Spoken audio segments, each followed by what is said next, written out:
Welcome to Coach Marino's Game Day show here at Jack's Sports Bar in Palmetto. I'm Brian Varnador, and I'm joined tonight by Ken Burton Jr. and Tiger head coach Dave Marino. Let's turn it over to Ken. Ken? Thank you, Brian. Coach, introduce your Impact Staff Leasing Impact Players of the game for us. Well, our quarterback with an unbelievable record-setting, outstanding performance with 7 touchdowns and a half, Xavier Williams. And our special teams MVP, long snapper, and a blocked punt that was scooped and scored, Braden Nickel.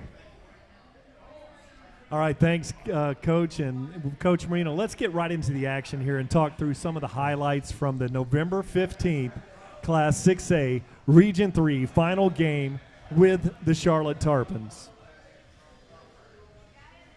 Well, these are going to go fast, so we pay attention, Tiger fans. Keep your eyes on the screen because, offensively, I've been in this business a long time, and I haven't seen a more efficient, near-perfect execution of an offensive game plan than what these guys put on, last Friday night. What a fun environment out there. It was really great as the Tigers cleared the field here.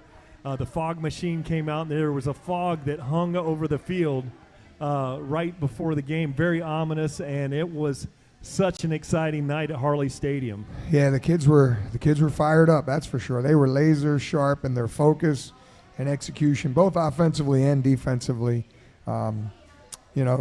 Charlotte decided to defer to the second half and gave us a chance, and we took full advantage of it.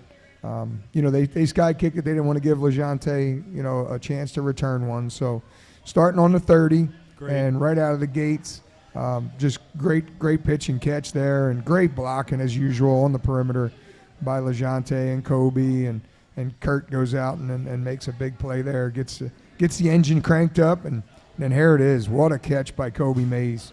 I mean, it was on point, and so there it is, 2 plays, touchdown, and that's, like I said, that's just laser sharp focus and execution by the offense.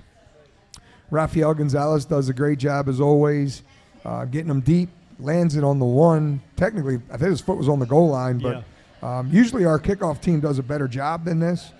Usually that's the chance for them to pin opposing teams inside the 20.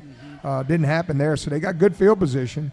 As you got to anticipate, a little trickery, came out with a reverse. Great call. Coach Waldrop's been in the business a long time and try to gain momentum on the road. And they, just like the other opponents did to us previously, the previous 2 weeks. So Charlotte's got some confidence right now. Getting a little bit of movement up front, which is uncharacteristic. Usually our defensive line controls the line of scrimmage, but they're getting some push. Then you got the big quarterback there trying to keep, but the defense rose to the occasion there. Brings up a 4th down, and got to go for it in this situation. You're on the road in positive territory, and good pitch and catch, and they move the chains. So big 4th down conversion, and when you go for it on 4th down and you convert, there's a real good chance you're gonna score a touchdown. I mean, those are the numbers, and they're staggering in that favor, and they did. And Charlotte, evens it up 7-7. So again, we got ourselves a dogfight here early on, and but again, offensively, the way they came out so intense and focused on their job. Right here, good return set up there. Short quick kick again with Tigers' great field position. There's the effect of Jonte Wester. Yep. And so when we made that adjustment, moving him up so that they couldn't sky kick it, and then wow, again. Just great read by Xavier, ball placement, perfect. Gives Curtis a chance to catch on the run and doesn't even miss stride. So right now we answer 14-7. That's what you got to do, and then our defense getting ready to come out again. Kickoff team does a better job there, pinning them a little deeper. Start making them start on the 21. Now you're seeing the red jerseys like you're accustomed to in the backfield. And so, I think our defense getting punched in the face there in that first drive and giving up a quick score really got them focused and got their attention. Really a lot of pressure on the punter there. He gets a terrible kickoff with the pressure that was coming off the edge. Yeah, absolutely. So we get great field position, and it doesn't take long. What a great job by the O-line getting out in front of that screen. Xavier does a great job pulling the rush in, and Sagel does an outstanding job, making sure he was patient and then just following his blocks. There was a parade of blockers down the sideline, and so we answer 21-7. So first 3 possessions, 3 touchdowns. Again, kickoff team not as sharp as we had been in the past, giving them good position right there, starting on the 28. But defense rose to the occasion and forced the punt. And again, so we have pretty decent field position right there at the minus 49, just on our half of the field. Okay, so now they're a little bit leery of all these weapons we have out on the perimeter, so they drop. Xavier does a great job reading it. Nobody accounts for him, and he picks up a big gain. Great play by Xavier here, Coach. Yeah, I mean, this is what you ask for. This is what college coaches look for in a quarterback. Can he avoid the rush? Can he keep his eyes downfield and then deliver accurate balls? And that's about as accurate as you can get for a deep pass on the run. And again, he was locked in. The offense was locked in, and now the defense is just feasting. They're pinning their ears back. Because now Charlotte's going to have to do something uncharacteristic of what they like to do, and that's they like to pound the rock. But when you're down 28-7, you're going to have to start throwing the football, and that's not what they want to do. They like to run that wing offense and do some of that. Lots of hats on the ball. Sweep and lots of hats on the ball there, Coach. Yeah. So. Again, that's what we needed to do, was start fast. We had talked about it all week, and offensively, they did it. They did it. So there at the end of the first quarter, Palmetto leads the Charlotte Tarpons 28-7. And let's go ahead and proceed, and let's get into the second quarter action. So now we came out throwing, and now they're a little bit laid back, so it gives our run game a chance to get started. And Sagel does a great job, hitting it out on the edge. And again, we get great blocking by our receivers, as we always do. And then there's his Kobe. Kobe J is back. He's playing confident, and he's far removed from that early season injury and setback. So again, great fake. Great ball. What a catch by Curtis Thomas to turn his body away from the ball and then still, gather it back again. To get your eyes back on that ball is so difficult to do. So, again, big play there. Now, again, Charlotte's having to throw the ball around, and it's just not something they're accustomed to doing. That's not what they like to do. So, a lot of red jerseys in the backfield now, and it's tough sledding to run the ball, and get back in this game, and it was demoralizing, I think, for Charlotte to, have to do things they weren't used to, that they don't like to do, and then our defense was just, feeding off of that. They got us with that in the first game that they played, Coach, but the Tigers were all over that play this time. Yeah. Nice. So again, LeJonte's just doing what he does and gets us back in great field position.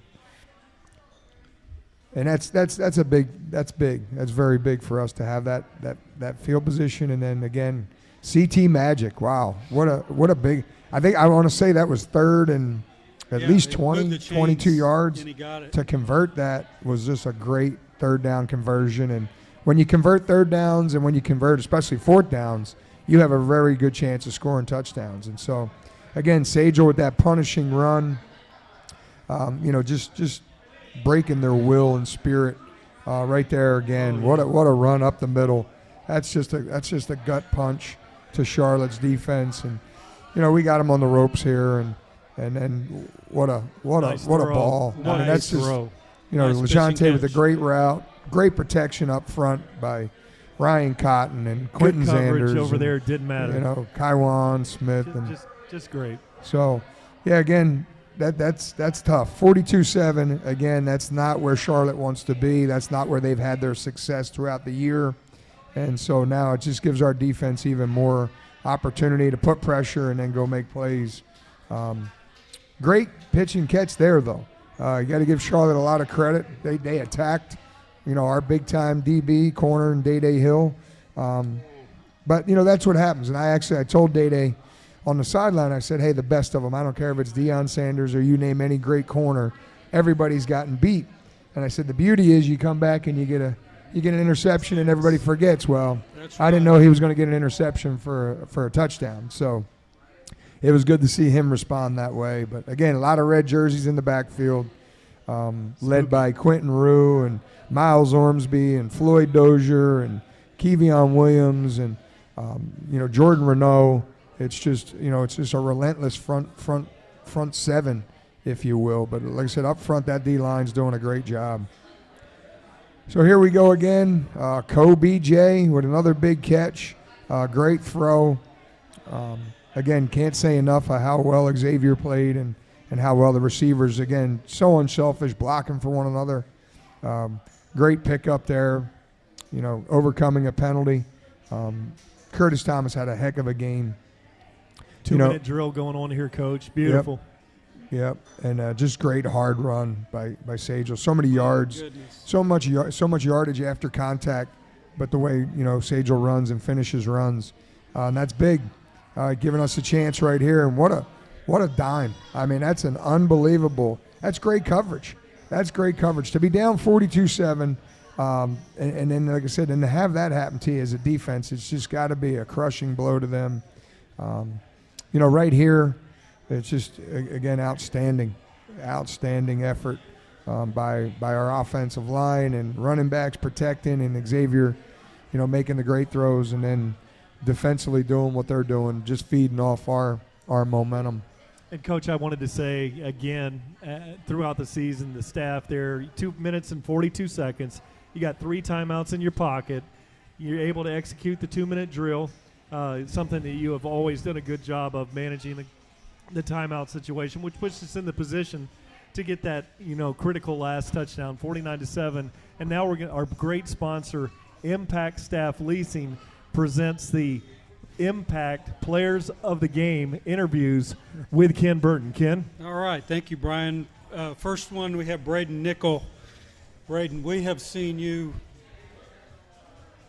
cover kicks, cover punts. We know you're getting a lot of looks as a collegiate long snapper, but this past week you block a punt and with scoop and score. We'll see it here in the second half highlights, but we're going to dial it up here. Why don't you walk us through what happened?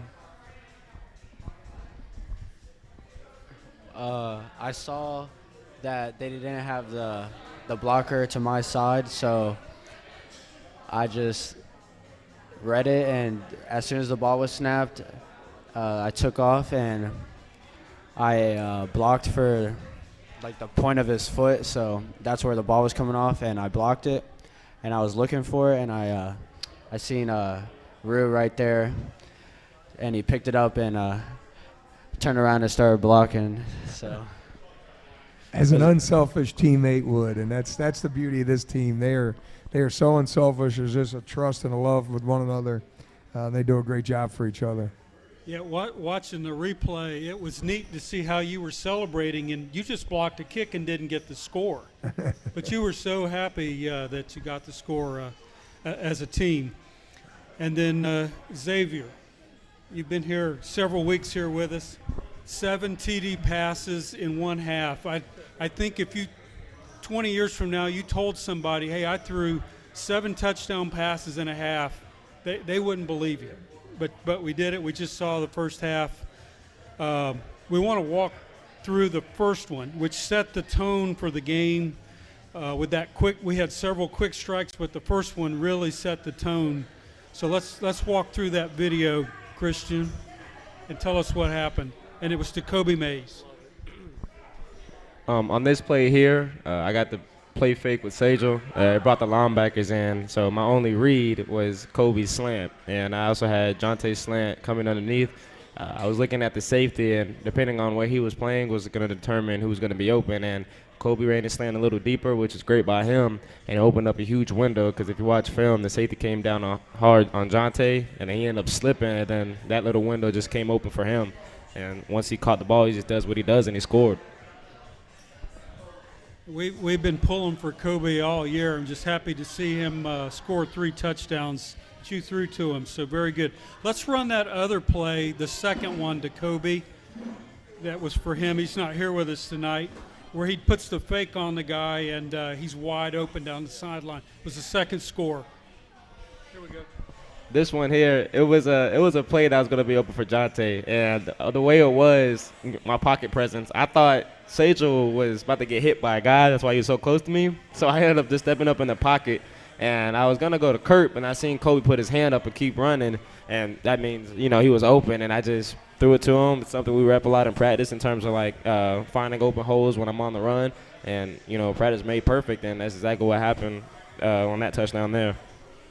Again, it's just that relentless effort that they all have for one another. They fight for one another. And Kobe never gave up on the play, as did all of them. Were doing the same thing. They're just continuing to work to get open, and then Xavier had the presence to keep his eyes downfield and find them. So it was a big play right there. And one last question. It's not in the script. Most seniors had their opportunity to play their last game like a month ago. This will be both of y'all's last game at Palmetto High. Hopefully a game in Daytona Beach afterwards. Any thoughts going into it's really going to happen, your last game at Palmetto High? Our mindset as seniors is we got to be super hungry. Last time they played a Miami team, and the biggest stake was, state semifinal 2011, and a lot of us were kids watching that game at the field. So it was heartbreaking watching them lose, so it just makes us hungry to even want to play now. Regardless that it's our senior year, it's kind of a pride thing, just, being from Palmetto and watching them lose and just watching how, no one really respects us. So to watch that, to know that we have a big opportunity to play the state semifinal home, to win, to go to state and even win that, our mindset is just come on, we're ready for it. For it to be my last game at Palmetto, all I know is that we just have to ball out. We've been working hard all week. We just got to go out there and do what we do. Zay's got to do what he do. Ice Skating's got to do what they do. So, yeah. Very good. Thank you, gentlemen. Back to you, Brian. All right, Coach, and I tell you, on that touchdown play that we watched, the second one, what was great to me, Kaiwan was down there, Big Cotton ran down there. As the play, were those guys downfield before the pass? And I thought, how did those they were so excited, the team chemistry that is there. Here the offensive linemen, within seconds, were in there celebrating that touchdown. The team chemistry that is there, everybody's out there, one family. It's beautiful, Coach. Yeah, like I've been saying all year, this is a special group. I've been in this business 30 years, and I've never seen a group of guys that care about one another, that enjoy being around each other, the work ethic that they have every day, and just the hunger they have to win, and the hunger they have to get better, and the unselfishness they play with, the way they play for each other. It's a special group. It's a very special group. And it sure is fun to broadcast and to watch. It's the great effort that they have. It's so much fun for us. Oh, it makes it a lot easier, just the way they play, and just the total team effort when all 11 are doing their job. And that's how you score touchdowns and you win games, when all 11 on each unit. Even special teams is fun to watch. Yeah, they do it. They do it. It's a complete team. It's a lot of fun, Coach. Now that completes the halftime show there, and now let's take it over to some third quarter highlights.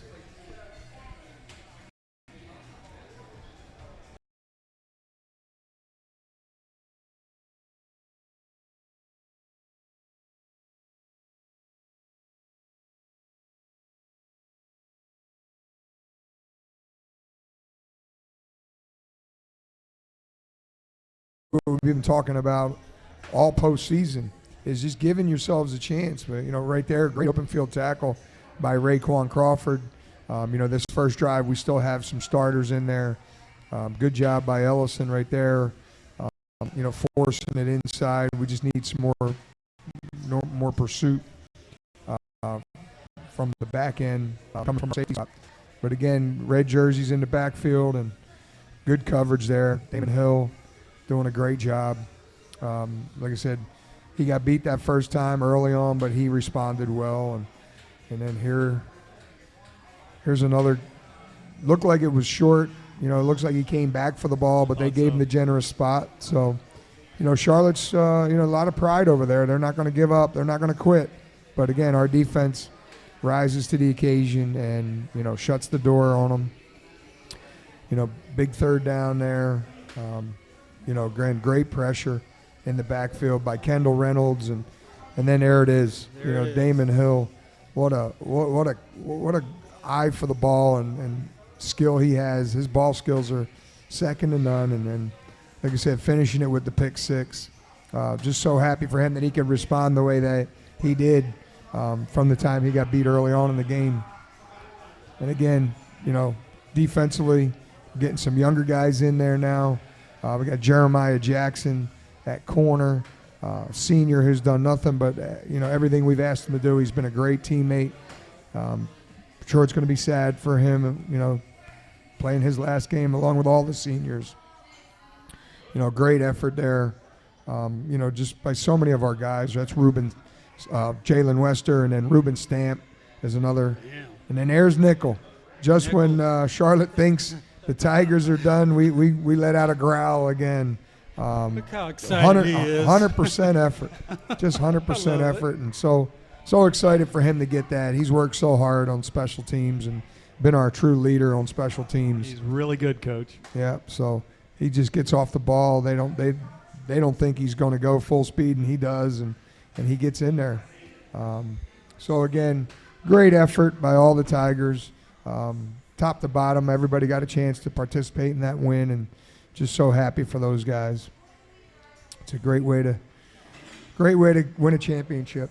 Yeah, and on the play where Day had the interception, it was really they had a very elusive quarterback. He hits the boundary. It looked like it was a naked bootleg. He's going to make it to the sideline. Raekwon Crawford, I believe, stepped up there. There's no way he should not have been able to get that sideline, but the cornerback play, and then, makes the bad decision. So, again, it's a team effort again. Yep. Generally, that's a first down on a quarterback run, but, the corner coming up, it was beautiful. And it started with Kendall Reynolds' pressure, yeah. that caused him to get a little flustered. And then, like I said, Raekwon holds that edge. He has to make that throw across the middle of the field. So at the end of the third quarter, Palmetto leads this one 62-7. And now let's take it to that fourth quarter highlights, Coach. Yeah, as I mentioned, there's a lot of our underclassmen in there, backups, and they did a decent job. They really did. Special teams getting down there, trying to make them start from the 20, but he breaks out, and that's that's the big flaw that we got to do a better job of. Those younger guys got to learn that special teams are special for a reason, and so like I said, they'll get better. That was very valuable experience they got in a big playoff atmosphere. So again, it kicks it out of bounds, and now offensively we get a chance to get great field position. And again, you've seen it all year. Josh Siplin comes in and just takes control of that offense. Right here, he makes a good decision on the read. Great balance, great toughness and strength. Slender guy, but he's hard to tackle, Coach. He's a big kid. Now he's a big kid, 6'5", and he's a 200-pound kid. So that's a large frame to try to tackle, and he does a great job with it, making reads, managing the offense. He avoids the rush here, and he'll get better. The more comfortable he gets, he'll see the field, and he'll be able to deliver those balls when he extends plays. But right now he's using his legs and his athleticism and his strength. So he's got a good receiver there, and Tavon Saunders. He just couldn't hang on, took a big hit and coughed it up. But again, it was good vision for Josh to make that read and make that throw. And like I said, these younger guys realized, hey, what it takes to play big boy football. So again, it was valuable experience for them to get, and they really took advantage of their reps. Here we have at least our backups, if not some of our real younger guys, our freshmen that we brought up at the end of the season. All 11 on the ball, on the boundary. Yep, all great effort by these guys. They were hungry to get in the game and play, and they held their own. Defensively, these backups did not give up a touchdown, and so that's a credit to them because, like I said, we're rotating in the second 11 and now the third 11.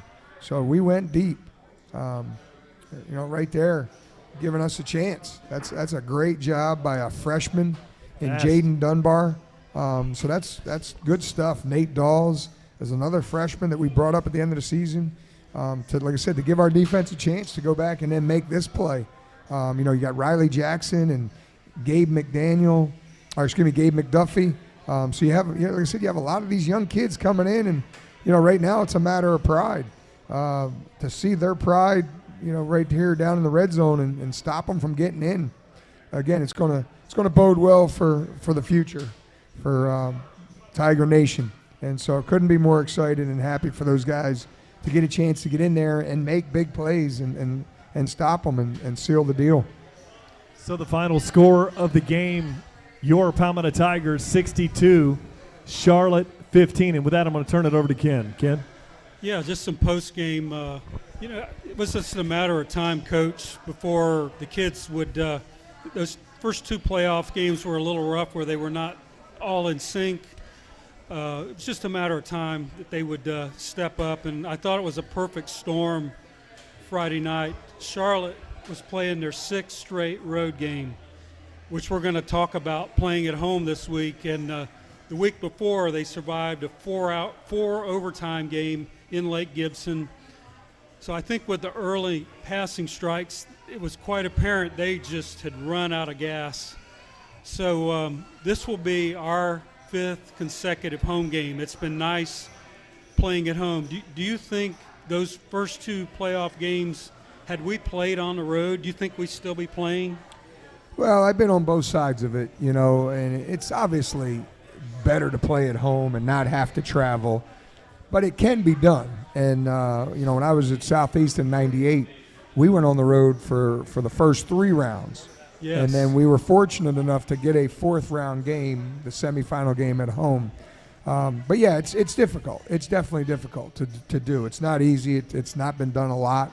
So no, you definitely want to get that home field advantage. That's what you play for, whether it's in the NFL or high school football. That's what you're fighting for. So, Coach, we're down to the Elite Four teams in Florida. We started out with 83, and we've been talking about that RPI, and you played it down. That's just the number and all that. But this week, we get to cash it in again. As we talked a little earlier, I shared with you, Tampa Gaither, who was number one seed in their region, had their first three games at home. They're playing Escambia, who had their first three games at home. Somebody's got to travel, and it turned out that Gaither drew the lucky straw because of 4 1,000ths of a point. They get to make the 430-mile trek up into Central Time Zone to play Escambia, and Miami Central, seeded number 4, has to come 230 miles to play us for their third consecutive road trip. Now let's talk about the Rockets. They're a perennial playoff team. They've won multiple state championships, and they've graduated 25 guys into the National Football League, 2 of which played at my alma mater, Carson Newman, which I just found out the other day. What does the 2019 Rockets team look like, and what will we see Friday night? Well, they're very athletic. They got great length on the defensive side of the ball. Offensively, they got a really good quarterback, very elusive, tall kid, athletic kid. Yeah. So they're very much a mirror image of ourselves. So we're gonna be in for a battle. Like I said, you got two top teams in the state of Florida, and we expect a heck of a game, and just need those Tiger fans to come on out and cheer us on. Yeah. But yeah, no, I like our matchups that we have, and that was something you mentioned about last week with Charlotte. We knew that our receivers, which have been the strength for us all year, we knew that we could exploit some of the things on Charlotte's back end, and we feel with Miami Central that there's some key matchups that we want to take advantage of, and it comes down to, again, executing on offense. And then defensively, we have a little bit more size and strength that we've talked about all year. We've always played a big boy schedule, but now, we have the big boys, and that's a big difference. Our defensive ends are both 6'3" and 240 and 230. Central's defensive ends are about 200, 210 pounds. So we have a little bit more size, and like I said, hopefully it'll come to fruition to where it pays off for us. A lot of athletes on the field Friday night. Absolutely. Mm-hmm. Coach, Ken and I were talking about it, and I got a call from friend Tom Tryon, who was a pulling guard on the championship team from many years ago, and there's nothing like it. And before I set up this question, Ken and I were watching those games in the 70s. The students here are going to fall out when they hear how old that, long ago that was. But there is nothing like being at the game, and I want to encourage that. And I'll just set this next question up for you, Coach. We got this huge playoff game at home at Harley Friday night. Now, according to Max Preps, this game is called a neutral site from what I was looking at. And we will be doing the broadcast and the public address as a neutral site. However, the Tigers have played and earned the rights to have this game at home. The only people that can show up and can be completely biased and create a home field advantage are you, your staff, the team, and Tiger fans. So how important is it to you to see those fans show up in these huge numbers and provide a home field atmosphere, Coach? Well, I can only use 2011 as a reference, and wow is the only word I could say. Not just the city and the community of Palmetto, but all of Manatee County, all of Sarasota County. There were so many people at that Miami-Norland game in 2011. Later on, I had a chance to sit down and talk with Duke Johnson, a dear friend of mine. Art Kehoe's the O-line coach at Miami, and I was down visiting him, and just so happened that Duke was in the office, and he said, Coach, we've played in a lot of big games down in Miami and Dade and Broward County. He said, but that was crazy. And it was true. I mean, there was probably at least 5 rows deep around the entire track. There wasn't one spot along the fence line, and like I said, I remember looking, and it was 5 rows deep. And I don't know if the fire marshal was okay with that or what, but it was a great atmosphere, and these kids have worked hard, and I'm so excited for them to get a chance to play in that atmosphere. It's Thanksgiving weekend, and so you got all the college kids home, and there's so many of our former players that are excited to be there, and like I said, it's going to be a special night. So Palmetto Tiger fans, come on out. Everybody come on out. You're going to see some great high school football in the state of Florida, which is arguably probably one of the best in the country. So come on out, enjoy your Thanksgiving dinner, and then Friday night enjoy some big-time high school football. Thanks very much, Coach. If you want to see some state semifinal football here in Manatee County this weekend, you're only going to find it at Harley Stadium in Palmetto. We welcome and encourage all Manatee County football fans to come to Palmetto High School. It's a classic matchup of West Coast versus East Coast. It's a 941 versus a 305. Let's pack the house and let's get that jungle rocking. And Harley, the kickoff is at 7:30. But you better get there early, and let's pack the stadium out. There is nothing like being at the game. Tiger fans, don't you dare miss out on the opportunity to root for those Palmetto Tigers and be able to tell your friends, hey, I was there for many years to come. Yep. Thanks for watching the Coach Marino Coaches Show featuring Tiger highlights here from Jack's Sports Bar in Palmetto on TigerVision as presented by Conley Buick GMC. We hope to see you this Friday night for round 4 of the Class 6A playoffs. And as we've been telling you from broadcast number 1 here in Manatee County, it's all about this weekend or Friday night. It's going to be your Palmetto Tigers. It's one town, one team. Go Tigers. Amen.